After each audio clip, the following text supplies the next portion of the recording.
soruyu ben sorayım o zaman. Aslında kahvaltı öncesinde de sizinle konuşmuştuk biraz.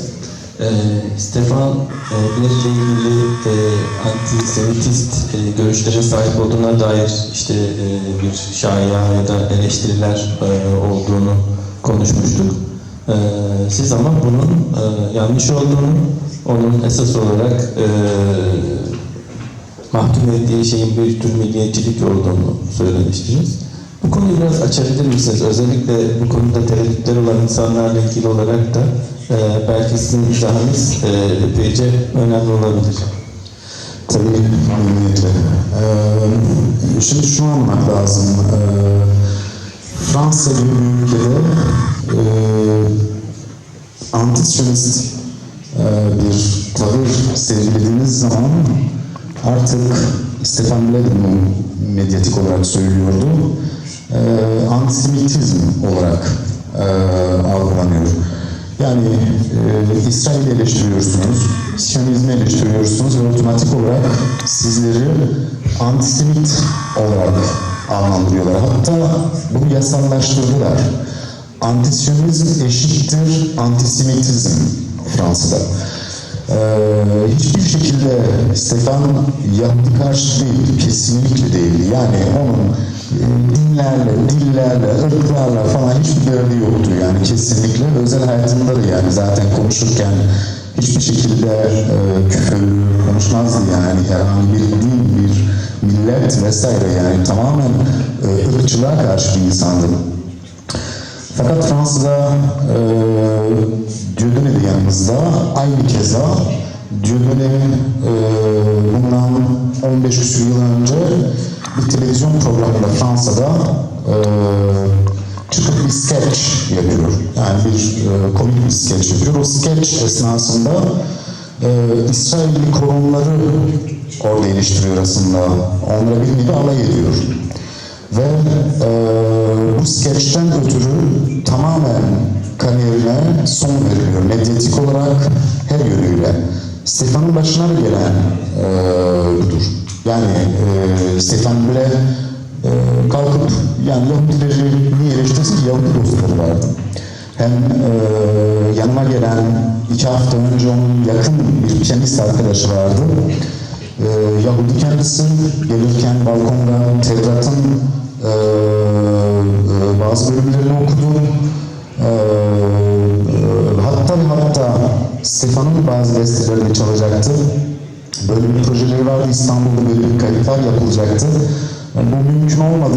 O Yahudi arkadaşımız geri adım attı. Kariyerinin demin bahsettiğim konu yine aynı. Kariyerime son verilir diye geri tepti yani. Stefan hiçbir şekilde antisemit değil yani. Bundan emin olabiliriz. Yani hiçbir antisemit değerlendirmesi yoktur yani.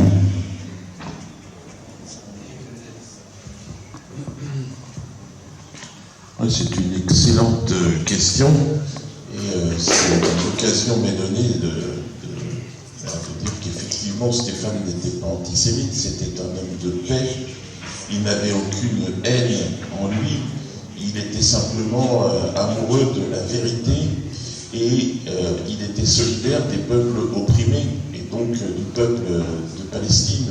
Critiquer la politique d'Israël, ça ne veut pas dire que l'on a de la haine envers les Juifs.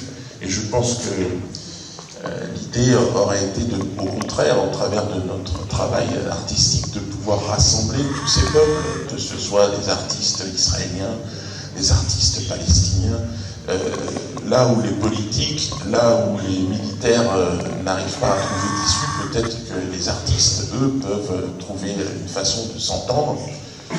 Et ce chantage à l'antisémitisme, en fait, est une façon de vous expulser de la tribune médiatique qui est tenue aujourd'hui entièrement par les intérêts sionistes.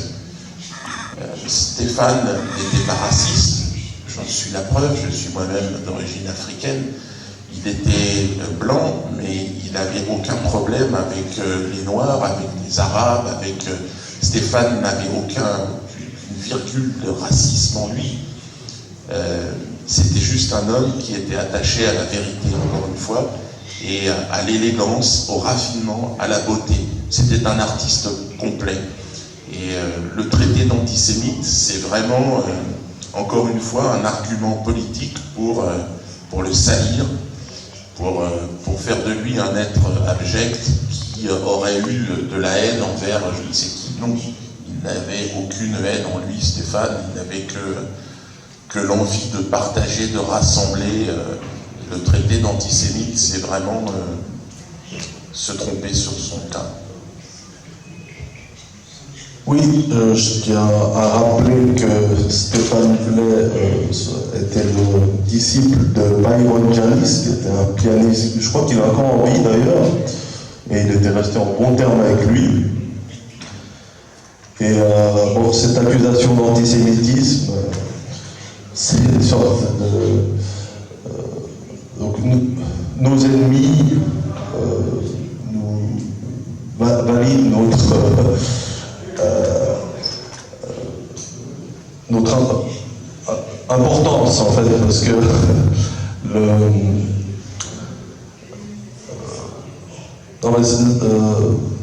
le fait de dire qu'ils sont antisémites, de toute façon c'est pas vous qui choisissez si vous êtes antisémite ou non, c'est vos ennemis qui le font. Donc Stéphane Bulet n'était pas antisémite, il n'était pas...